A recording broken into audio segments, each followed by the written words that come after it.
जय हिंद प्यारे बच्चों, कैसा आप सभी लोग। आई होप आप लोग एकदम बढ़िया सुस्त होंगे। तो जितने बच्चे कक्षा 10वीं यूपी बोर्ड एग्जाम की तैयारी कर रहे हैं तो उनके लिए कक्षा 10वीं सामाजिक विज्ञान 2025 बोर्ड के लिए उनके लिए सभी महत्वपूर्ण टॉपिक को आ चुका है। पूरे किताब का निचोड़, पूरे किताब का इंपॉर्टेंट क्वेश्चन इसमें देखिए। अध्याय 1 से लेकर 22 तक, जी प्यारे बच्चों, अध्याय 1 से लेकर 22 तक जितने भी उनके इंपॉर्टेंट क्वेश्चन बनते हैं वहां पर उनके क्वेश्चनों को लाया गया। देखिए यहाँ पर हमारे पास बहुत सारे क्वेश्चन हैं जो कि इंपॉर्टेंट क्वेश्चन है, जो कि बहुत ही आसान इंपॉर्टेंट है। और देखिए इसका पीडीएफ कैसे मिलेगा, इसका पीडीएफ भी मैं देने वाला हूं। उसके लिए आपको वीडियो को पूरा देखना होगा, चैनल को सब्सक्राइब होना आवश्यक है, तभी आप लोगों को पीडीएफ मिलेगा। तो खुशी की बात यह है कि 2025 वालों के लिए है ये अध्याय 1 से लेकर 22 तक। अध्याय 1 से लेकर 22 तक कोई क्या लाता है, केवल अर्थशास्त्र का लाता है, भूगोल का लाता है। तो मैंने क्या किया, पूरी किताब का प्रश्न ले आया। क्या पूरी किताब का प्रश्न लेकर आ चुका हूं, सभी महत्वपूर्ण टॉपिक अध्याय 1 से लेकर 22 तक।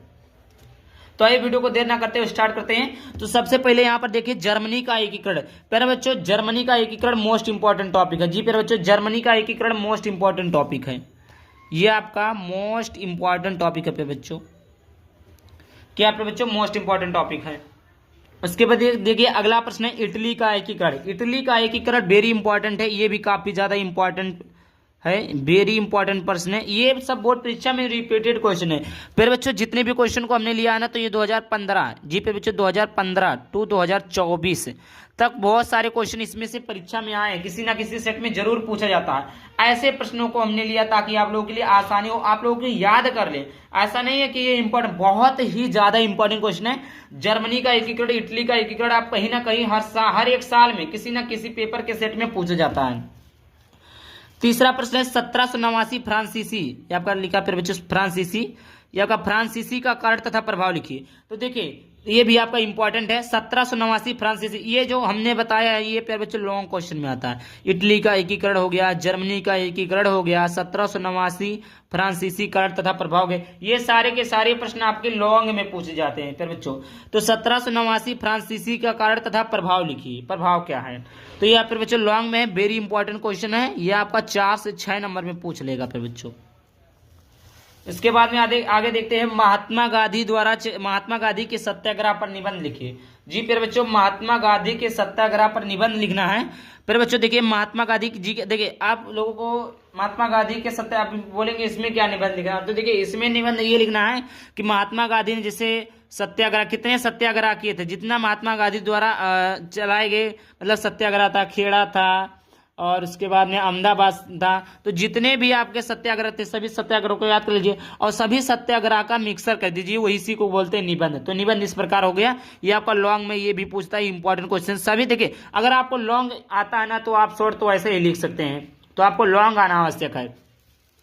आगे बात करते हैं महात्मा गांधी जी द्वारा चलाए गए असहयोग आंदोलन के कारण तथा अर्थ लिखिए। ये प्यारे बच्चों एक ही क्वेश्चन है। देखिए ये भी आपका लॉन्ग में आता है, ये आपका 6 नंबर का प्रश्न है। कितने नंबर का प्रश्न है, 6 नंबर का प्रश्न है कि महात्मा गांधी द्वारा चलाए गए असहयोग आंदोलन। महात्मा गांधी द्वारा चलाए गए असहयोग आंदोलन कब चलाए गए थे, क्या थे, और तथा आंदोलन के उनके कारण क्या थे। आखिरकार कोई काम जब इंसान करता है तो उसका कारण होता है ना कि मैं इस कारण से ये काम कर रहा हूं।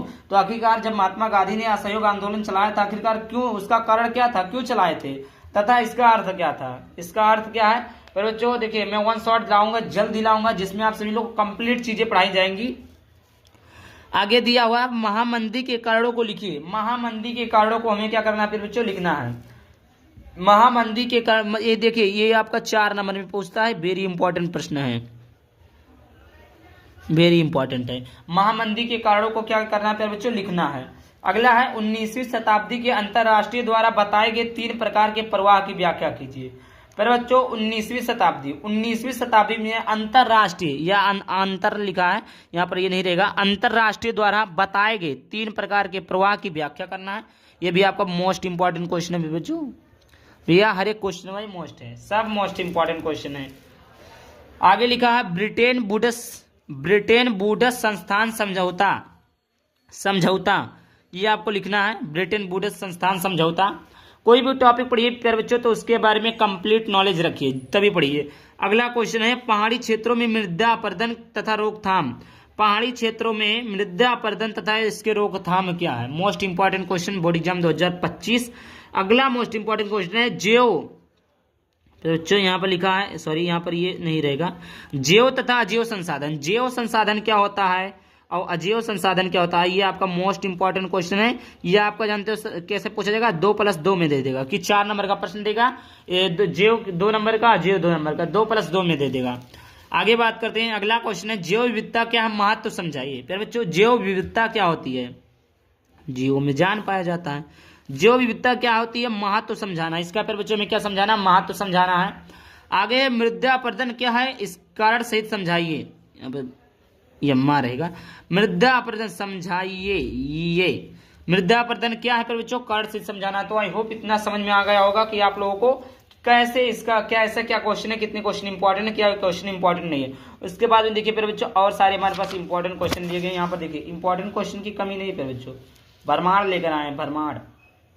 देखिए अब मैं बता देता हूँ आप लोगों को पीडीएफ कैसे मिलेगा। जी मेरे बच्चों पीडीएफ आप लोगों को आखिरकार मिलेगा कैसे, तो सबसे पहले ये तो चैनल है तो इसको आप तो सब्सक्राइब जरूर कर लेंगे। उसके बाद में देखिए अगर आपको इसका पीडीएफ चाहिए तो इसका पीडीएफ मैं टेलीग्राम ग्रुप में डाल दूंगा, टेलीग्राम ग्रुप का लिंक दे दूंगा। लेकिन आप मेरे साथ एक साथ पीडीएफ खरीदना चाहते हैं, 150 पीडीएफ है। अगर आप पूरा पीडीएफ लेना चाहते हैं तो देखिए मात्र 49 रुपए में मिलेंगे प्यारे बच्चों, 150 पीडीएफ मिलेंगे। मात्र 49 रुपए में कितने पीडीएफ मिलेंगे प्यारे बच्चों, 150 पीडीएफ मिलेंगे। और उसके साथ साथ live classes, recording classes, hand written notes, live classes recording classes तो इस पे दिए जाएंगे चैनल पर। ले उसके बाद भी hand written notes, previous year paper, previous year question, 2025 के मॉडल पेपर, इंपॉर्टेंट क्वेश्चन। प्यारे बच्चों ये सारी चीजें आपके लिए उपलब्ध कराई जाएंगी, मतलब ये सारी चीजें आपको दी जाएगी।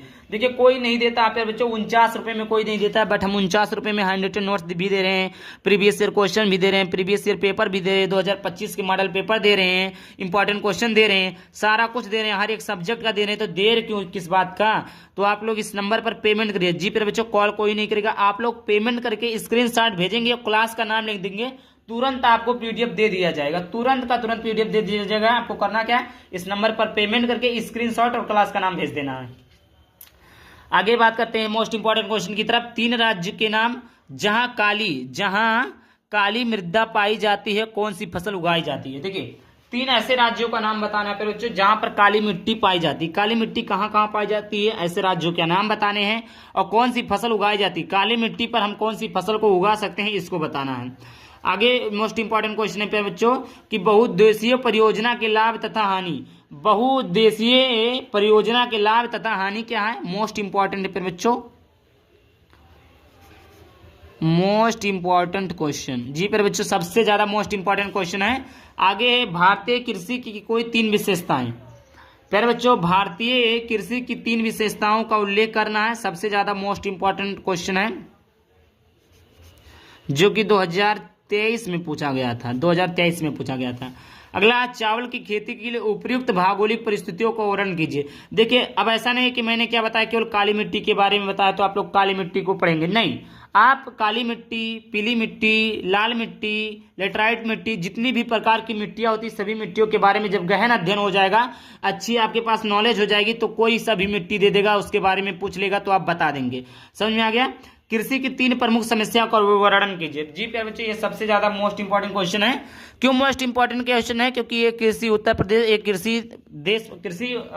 कृषि प्रदेश माना गया है, क्योंकि यहाँ पर किसान ही ज्यादा होता है। तो देखिए वैसे आपको तो पता होगा कि कृषि की मतलब किसान की जो मतलब क्या होता है, इनकी समस्या क्या होती है, किसान की समस्या क्या होती है उसको तो आपको मालूम होगा, तो ये अपनी भाषा में भी आप लिख सकते हैं। अगला है परंपरागत। मेरे बच्चों इस प्रकार बिंदी रहेगा, मा नहीं रहेगा, तो सॉरी। परंपरागत तथा गैर परंपरागत संसाधन क्या है, सबसे ज्यादा मोस्ट इंपॉर्टेंट क्वेश्चन है। आगे बात करते हैं प्यारे बच्चों, अगला क्वेश्चन है सड़क परिवहन के 3 गुण बताइए। प्यारे बच्चों जिस सड़क पर आप चलते हैं उसी सड़क परिवहन के 3 गुण को बताना है। अगला परिवहन तथा संचार के साधन किसी देश की जीवन रेखा तथा अर्थव्यवस्था क्यों कहे जाते हैं, क्यों कहे जाते हैं बच्चों, मतलब जैसे कहा नहीं, ये देखिए सबसे पहली बात एक देश से दूसरे देश तक संचार करने के लिए हमें रास्ता होना आवश्यक है। इस जो चीज इंडिया में नहीं मिल रहा है अमेरिका में मिल रहा है, तो हमें साधन नहीं होता तो अमेरिका से ला पाते, बिल्कुल नहीं ला पाते। आज चाइना मोबाइल मिल रहा है, चाइना जाने का साधन नहीं होता तो हम वहां से ला सकते नहीं। तो अर्थव्यवस्था में से होता पैसा, वहां की जीडीपी मतलब कितना प्रोग्रेस कर सकता है। तो परिवहन तथा संचार के साधन किसी देश की जीवन रेखा तथा अर्थव्यवस्था क्यों कहे जाते हैं, तो आप बता दीजिएगा। गठबंधन सरकार से आप क्या समझते हैं, कहीं नहीं कहा नहीं, अरे अखिलेश राहुल गांधी गठबंधन कहीं नहीं, तो गठबंधन सरकार से आप क्या समझते हैं, समझो गठबंधन शादी वाला गठबंधन नहीं है बच्चों। अगला है 1992 के संविधान संशोधन के पहले और बाद के स्थानीय शासन के दो स्तर बताइए। 1992 के संविधान संशोधन के पहले और बाद के स्थानीय शासन के दो स्तर बताइए। ये मोस्ट इंपॉर्टेंट क्वेश्चन है, मोस्ट इंपॉर्टेंट है। भारत की विधायिकाओं में महिलाओं की भूमिका, भारत के जो विधायिका हैं इसमें महिलाओं की क्या भूमिका है। अगला मोस्ट इंपॉर्टेंट क्वेश्चन है, बताइए कि भारत में किस तरह अभी भी जातिगत असमानताएं पाई जाती है। असमानताएं पाई जाती हैं, जातिगत असमानताएं पाई जाती है। अगला मोस्ट इंपॉर्टेंट क्वेश्चन है कि लोकतंत्र किस तरह उत्तरदायी, जिम्मेदार और वैध सरकार का गठन है। ये सभी के सभी इंपॉर्टेंट है। और देखिए टेलीग्राम ग्रुप आप लोग ज्वाइन कर लीजिएगा। टेलीग्राम ग्रुप जो पे बच्चों वो है अनमोल एकेडमी 33, ये टेलीग्राम ग्रुप का नाम है, इसको आप लोग जरूर ज्वाइन कर लीजिएगा। आगे है लोकतंत्र के सम्मुख प्रमुख चुनौतियों का वर्णन। फिर बच्चों लोकतंत्र के सम्मुख क्या करना है, प्रमुख चुनौतियों का वर्णन करना है। अगला क्वेश्चन इंपॉर्टेंट क्वेश्चन है कि संघवाद तथा सत्ता की साझेदारी से आप क्या समझते हैं। मोस्ट इंपॉर्टेंट क्वेश्चन है, मोस्ट इंपॉर्टेंट क्वेश्चन है। अगला है वैश्वीकरण से आप क्या समझते हैं। और अगला है उपभोक्ता अधिकार क्या। जी पे बच्चों उपभोक्ता अधिकार क्या, वैश्वीकरण से आप क्या समझते हैं। जी पे बच्चों तो इतने इंपॉर्टेंट क्वेश्चन थे। और अगर इंपॉर्टेंट क्वेश्चन मिलता है तो और सॉल्यूशन भी मिलता है तो उसको भी मैं जल्द लाऊंगा। सॉल्यूशन के लिए आप लोग कमेंट कीजिएगा सॉल्यूशन, तो मैं इसका सॉल्यूशन भी प्रोवाइड कर दूंगा और कोशिश करूंगा जितने भी और इंपॉर्टेंट क्वेश्चन है सभी इंपॉर्टेंट क्वेश्चन को कवर किया जाए। तो वीडियो पसंद है वीडियो को लाइक करके चैनल को सब्सक्राइब करना। चलिए मिलते हैं किसी नए टॉपिक के साथ, तब तक के लिए बाय बाय, थैंक यू, जय हिंद, जय भारत, वंदे मातरम।